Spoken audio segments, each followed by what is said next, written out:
प्रिय साथियों, एक आजमगढ़ का लाल जिसका नाम कृपा शंकर यादव देश सेवा में अपने जीवन को समर्पित करते हुए स्वर्णाक्षरों में अपने नाम को अमर कर गया। उस शहीद की जो जानकारी हमें मिली है उसके अनुसार एक बिरहा श्रद्धांजलि के रूप में मैं घनश्याम म्यूजिक अहरोला बसई के सौजन्य से गाने जा रहा हूं। 4 लाइन भूमिका है मास्टर जी।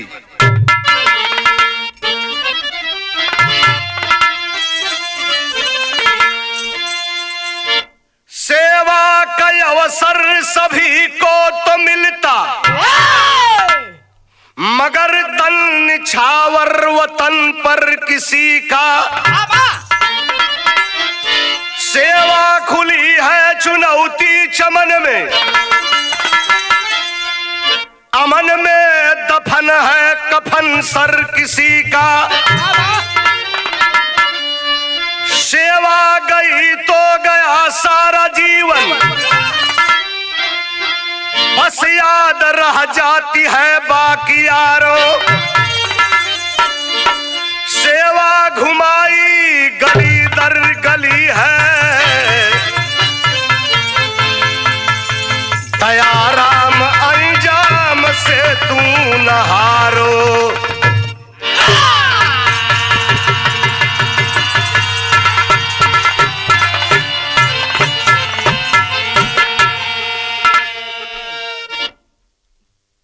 दयाराम अंजाम से तू न हारो।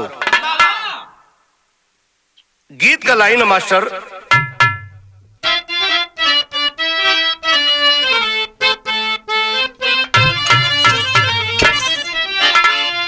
अरे पिया जिसको चाहे सुहागन वही है।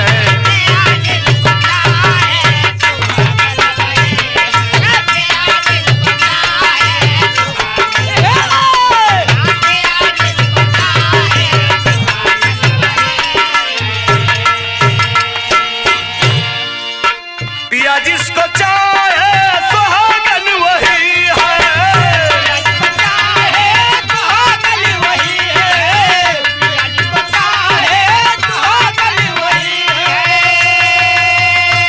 अरे जले जो बिरहा में अभागन वही है।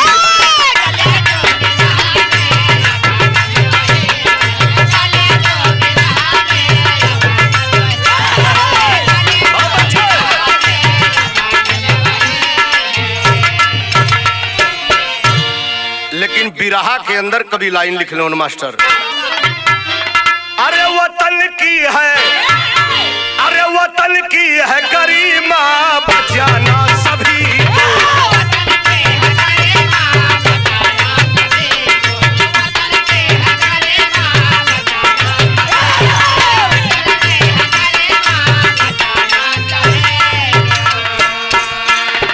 वतन की है गरिमा बचाना सभी को।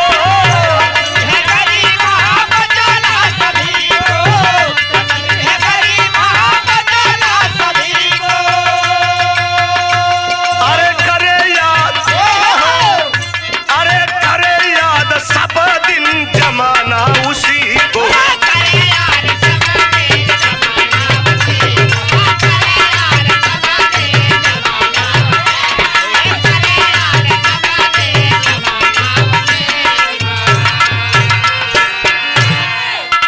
कहानी का शुरुआत हो।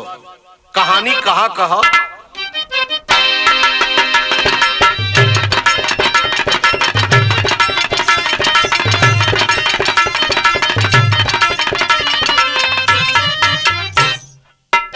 सीमा पर संघर्ष हर वक्त रहता जारी है। सिर सिपाही जो निभाते जिम्मेदारी है।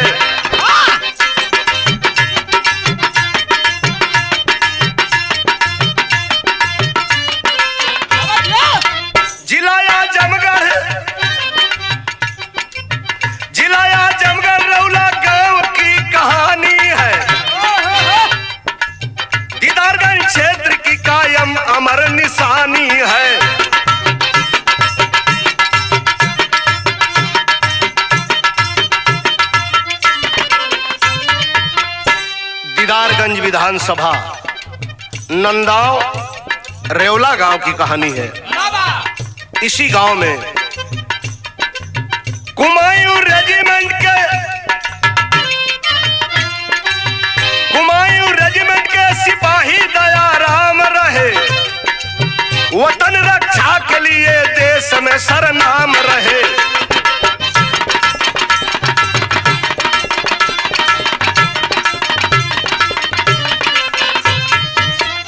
कमला देवी कुशल गृहिणी बन के आई है, 4 बेटों के साथ पुत्री 4 पाई है।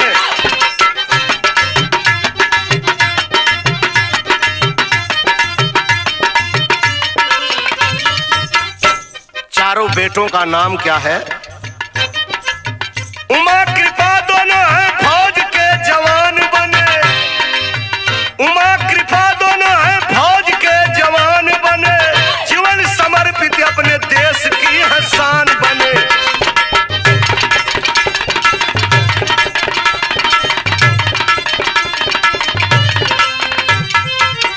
राम प्रताप फार्मासिस्ट समाज सेवी है, भानु प्रताप संग में बहने 4 देवी हैं।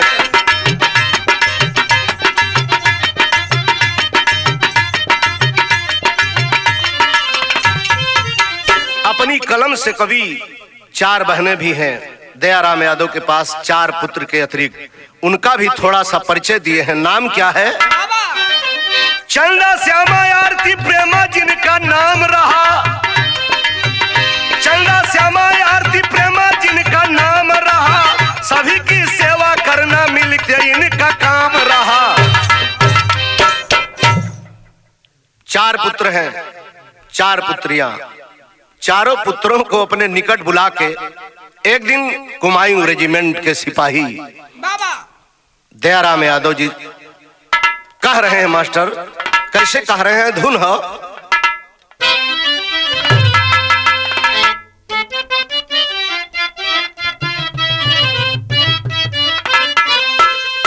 अरे कोरी कह दरिया सासू दहिया रे जमावेली,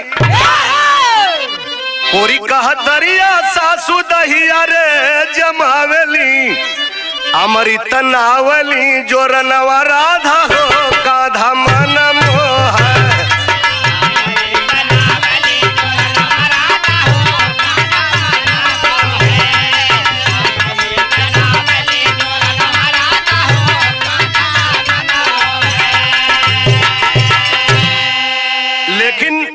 चारों पुत्रों को दयाराम यादव समझा रहे हैं। क्या समझा रहे हैं?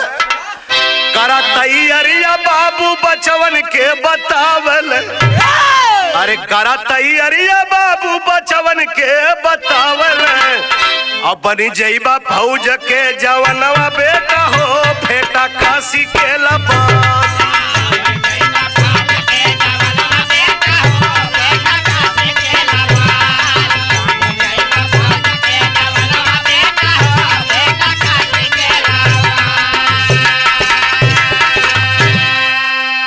बाबूजी की बात मानकर चारों जवान फौज की तैयारी में जुट जाते हैं।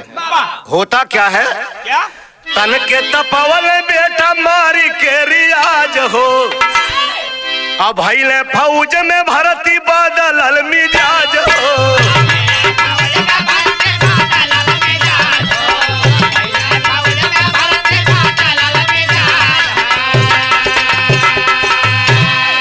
अरे वर्दी में सोहल सुगनवा बेटा हो फेटा कमरा में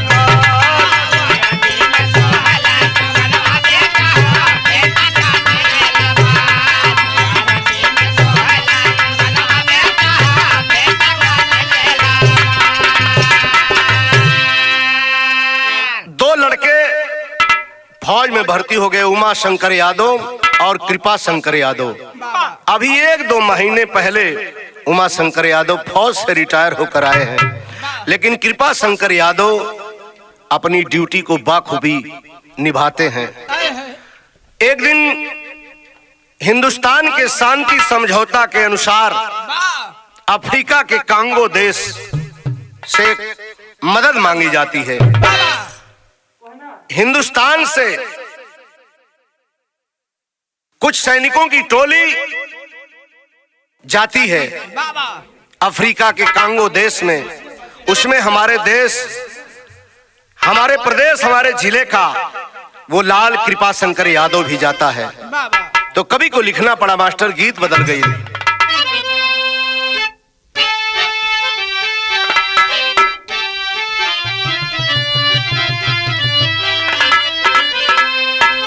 अरे सासू मारे तनवा, जेठानी मारे तनवा, तनवा आई हो मारे ना, तनवा आई हो मारे ना, हमारे आगे कह बेटा हमारे तनवा आई हो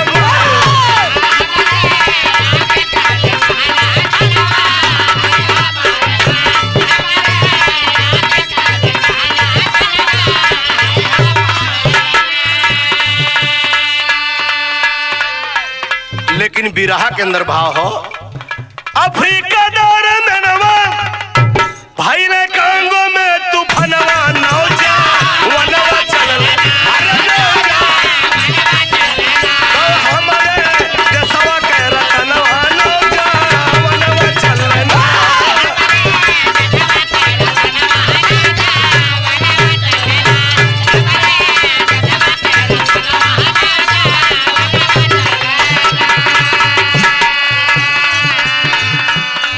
सभी सैनिकों के साथ अफ्रीका के कांगो देश में कृपाशंकर यादव भी शांति समझौता के अनुसार ड्यूटी निभाते हैं।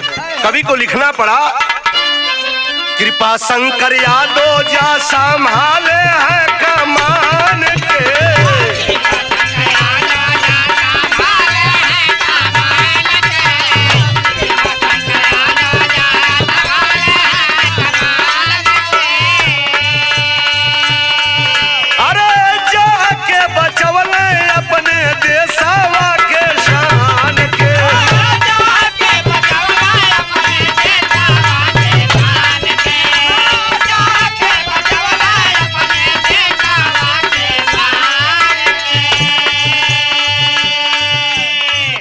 कुछ दिन के बाद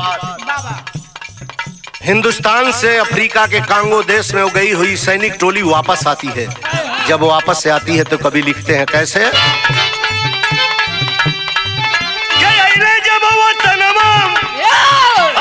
वो तनवा गूंजे जाया हिंद गगनवा, नौजा वनवा चलल, तो हमारे देशवा के रतनवा, नौजा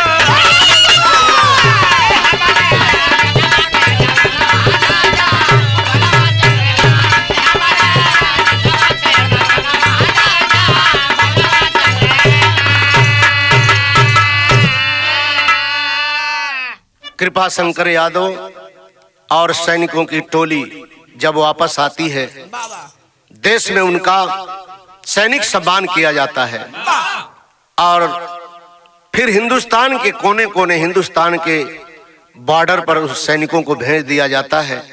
कृपाशंकर यादव को कहां भेजा जाता है मास्टर, गीत हो,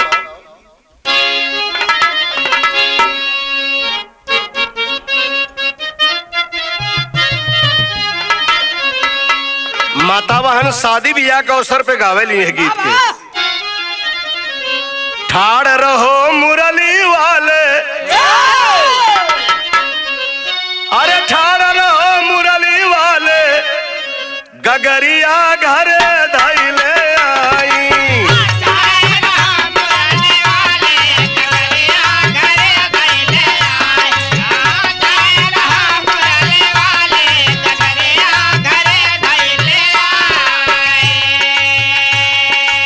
लेकिन बिरहा में भाव हो, अरे खुशियां में झूमे वतनवा, अरे खुशियां में झूमे वतनवा, जवनवा जब भारत में आई,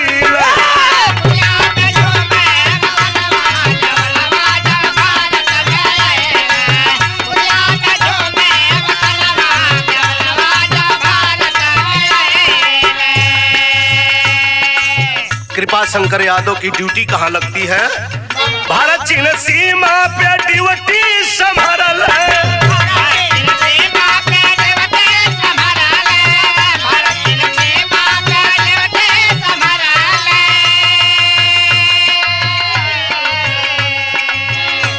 अरे दसवा के दुश्मन के चुन चुनी मरल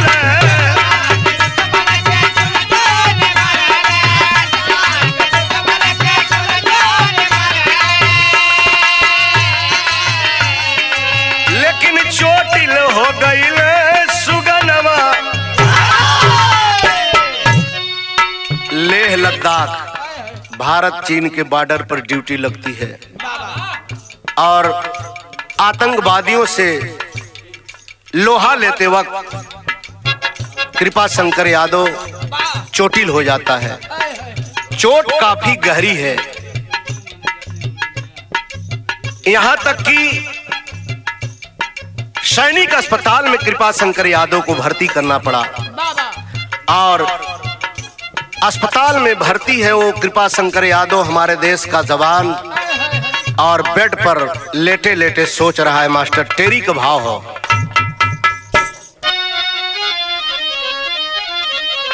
क्या सोच रहा है वो जवान? क्या सपनवा कुल अधूरा रह गयल, अरे सपनवा कुल अधूरा रह गयल, सोचे अस्पताल में बिस्तर पे जवनवा।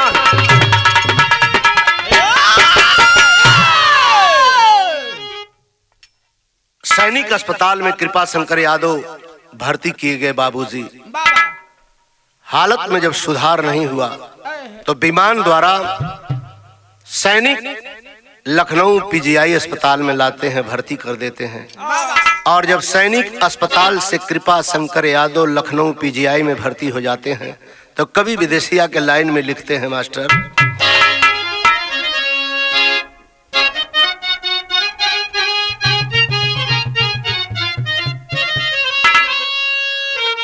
के लेहला दाखयर एम्बुलेंस सथावा में लखनऊ में भर्ती कैल फौज के जवानवा। लेकिन दिन प्रतिदिन सेहत अब लालक खराब होवे, धीरे धीरे धूमिल हो गई बदनामा।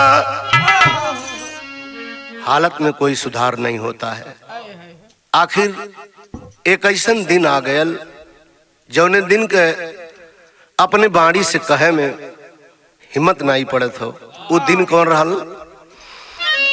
3 नवंबर रहल, अरे बुधवार दिनावा हो, पिजड़ा के छोड़े उड़ गई सुगनावा। 3 नवंबर बुधवार को कृपा शंकर यादव भारत मां की सेवा करते हुए अस्पताल में बाबू दम तोड़ दिया। फिर सैनिक किए क्या, ताबूत में रख करके गांव की तरफ चलते हैं। उस बहादुर की लाश को लेकर के कवि को लिखना पड़ा, अरे फौजी पोशाक ले तिरंगा बीच तनावा के, फौज के जवान लाश ले अइले भवनवा। दरवाजे पर शहीद कृपा शंकर यादव की लाश आ जाती है। जिला जवार क्षेत्र के लोग सुनते हैं, दौड़ते हुए कृपा शंकर यादव के दरवाजे पर जाने लगते हैं बाबू। और जब अपने पुत्र कृपा शंकर यादव की लाश को कवि कुमाऊं रेजिमेंट का वो सिपाही दयाराम यादव, जिसका दिल पत्थर के तरह कभी था, पुत्र की लाश को देख करके पिघल जाता है। रो रहे हैं। कैसे रो थोन मास्टर?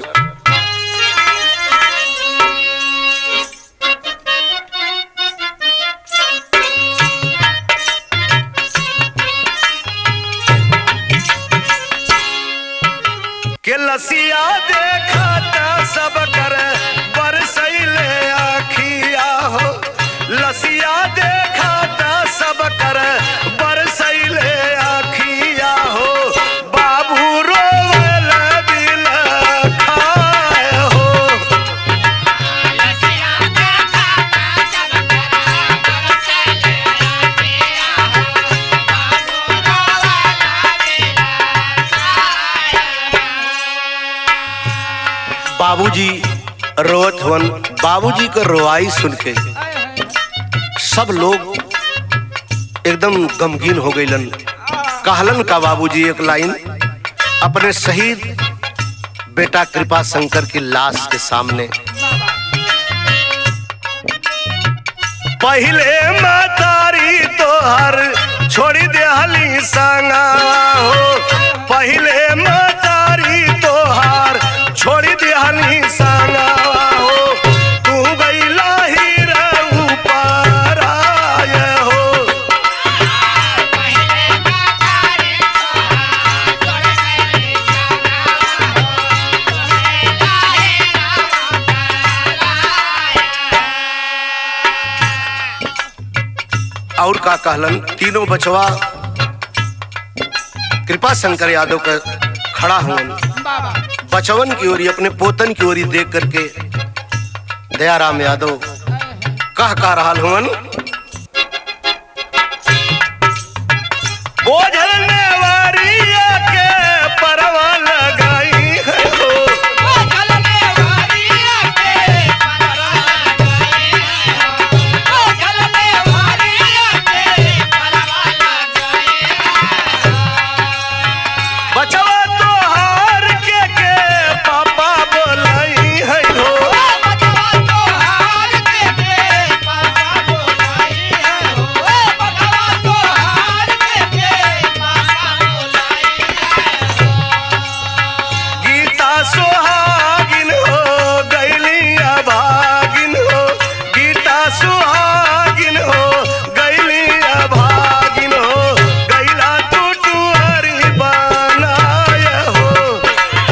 गीता सुहागिन अभागिन हो गईली हो, गईला तू टुअरी बनाए हो।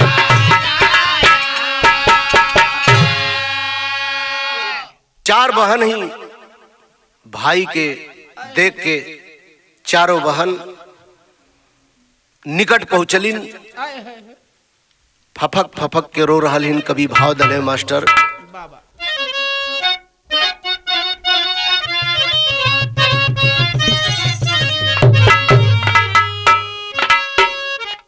चंदा श्यामा रोवे कहवा, अरे चंदा श्यामा रोवे कहवा, गईला मोर बीरना हो।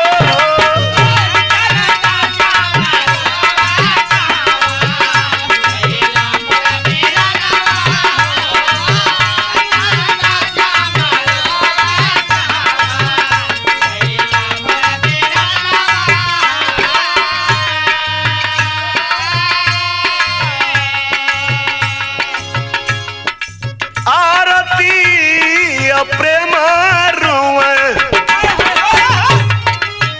आरती प्रेम रुए, बरसे नयना हो।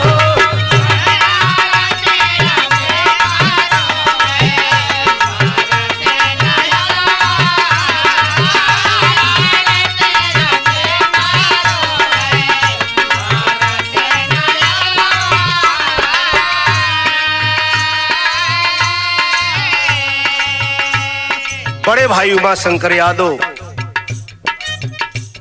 फौज से जो 1-2 महीने पहले रिटायर है, आज अपने शहीद छोटे भाई की लाश को सलामी देते हुए रो रहे हैं। कहते क्या हैं? देई के सलामी मेजर उमा शंकर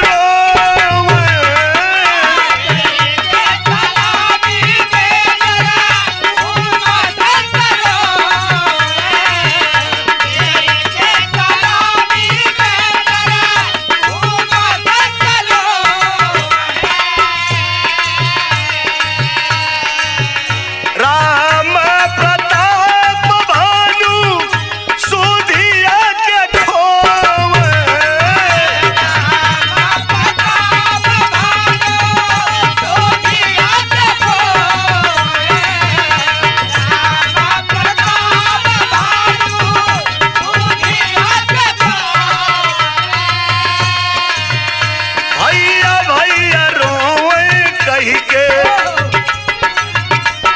भैया भैया रोवे कही के बरसे नयना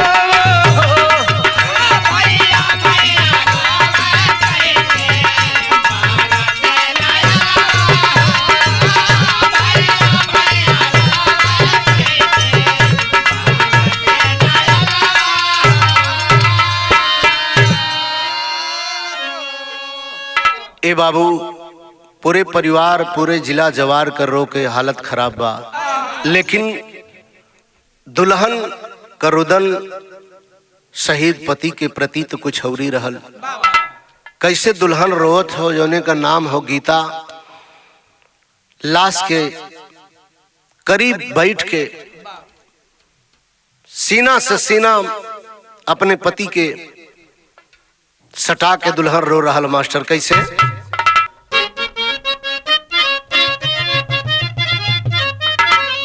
कैसे रोत है दुल्हन कि हमके मजा धरवई में डार गईला सजना,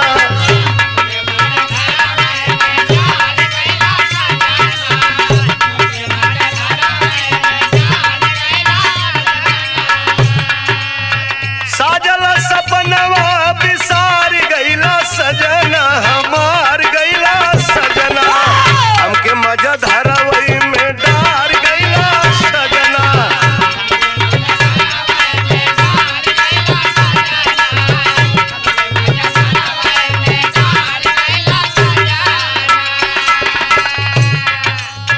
तीन गो लड़का हुन शहीद कृपा शंकर यादव के पास। पहले का नाम आदित्य, दूसरा लड़का सुशांत, तीसरे का नाम है बाबू वैभव। ड्यूटी से आवे तो तीनों लड़कन के दौड़ के पारी पारी से गोद में उठा ले। आज तीनों बचवा सोचत हुन कि बाबू आज सुतल हुन, हमहन के गोंद काहे नहीं उठावत हो, रोत हुन, कहत का हुन आदिल सुशांत वैभव पापा के जगह में।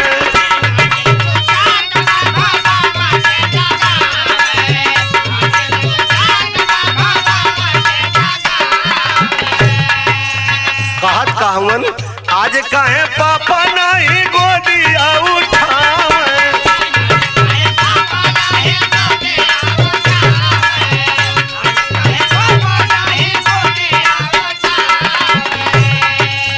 ललकी चदरिया पसार गईला सजना, हमार गईला सजना, हमके मजा धरवई में डार गईला सजना।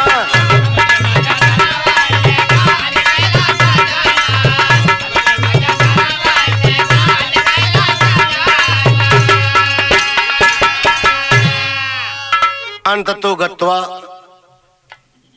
रीत नियम के अनुसार शहीद कृपा शंकर यादव की अर्थी धीरे धीरे तुरबासा धाम श्मशान घाट पर आ जाती है। कवि को लिखना पड़ा मास्टर, पहपट के लाइन हो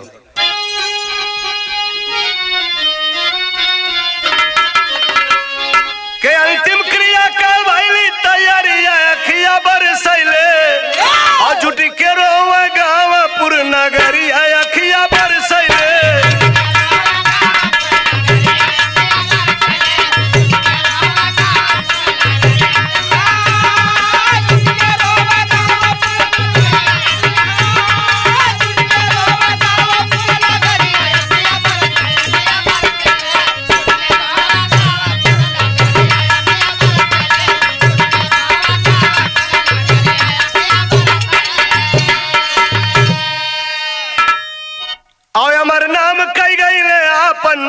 आजमगढ़ के बेटा हो अब बंदे मातरम नारा गूंजे चिता के ऊपर लेटा हो, जय हिंद गूंजे दुर्वासा के छरिया अखिया बरसैले, तमसा मंजूसा पावन लहरिया अखिया बरसैले।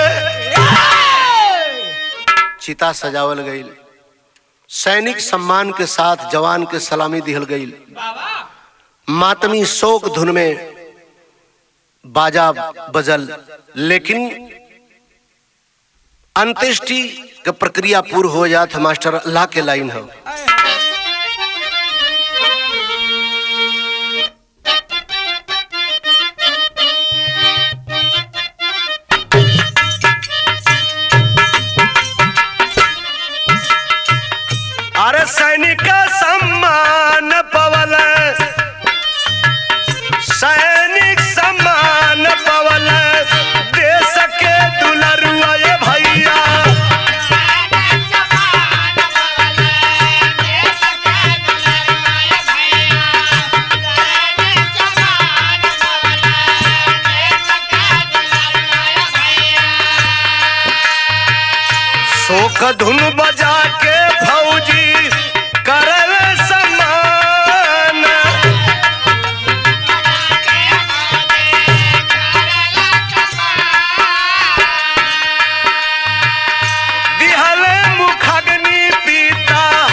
नदिया किनारावा हो कई के पिंडदान,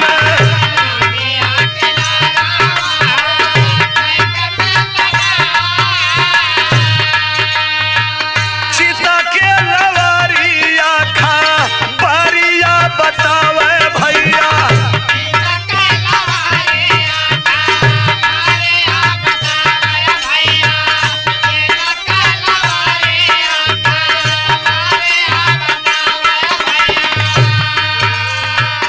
देश पर शहीद भइल वीर नौजवान,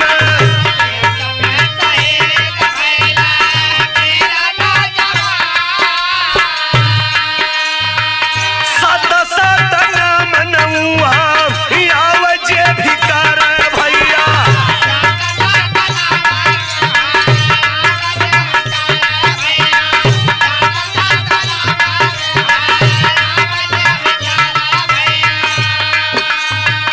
प्राणों से प्यारा हुआ अपन हिंदुस्तान।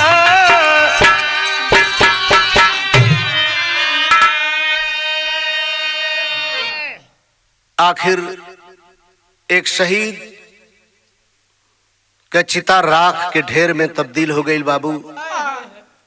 तमसा मंजूसा के पावन पवित्र जल में राख प्रवाहित कैल गई। आंख में आंसू लेकर के सब लोग अपने अपने घरे चल गईलन, लेकिन हमारे देश का लाल शहीद कृपा शंकर यादव कैलन का भाव हो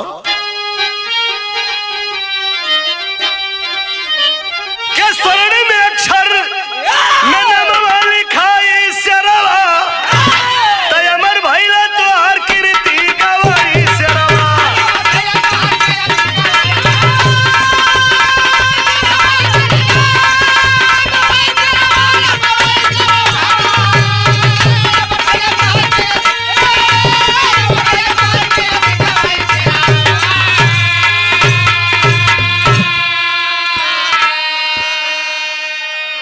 कवि का कलम दर्शा रहा हो माँ भारती के कृपा शंकर यादव ऐसन ही बेटा चाहिए। कहना हो और तुहरे ऐसन लाल चाहिए भारती मयरिया, और दुश्मन के सीनावा पे गाड़ के केसरिया।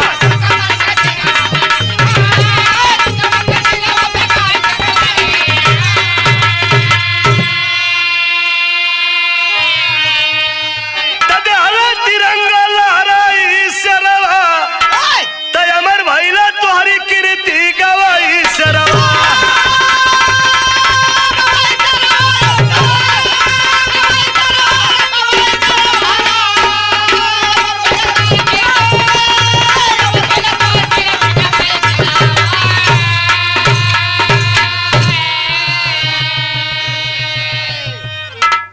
अंत में उस जवान को सत सत नमन करते हुए बिरहा के आखिरी कड़ी बतावल गई मास्टर का।